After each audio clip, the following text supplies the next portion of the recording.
that's good. Mhm. And so I also have parents, obviously, who listen, and so I asked a parent who's listened to, I think, most of the interviews. I was like, hey, I was like, do you have a question that you would like to ask as someone who's a father to, someone who's on that path? So Mhm. again, it might have been touched on, so feel free to keep it short. What were some of your biggest ups and downs, and what was the roughest part of your journey? Would say that the biggest ups were, I mean, for me, just all the times we won. I feel like there was the showcases, I want to say.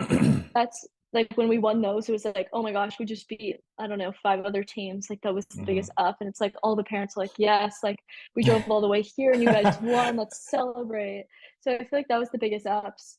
I would say the biggest downs was when you lose a game you should have won. Oof, yeah. Those are the most frustrating, and or when no one on the field wants to be there and Hmm. play. That's really frustrating, especially for the parent side. Like we drove all this way, and you guys don't want to play, really.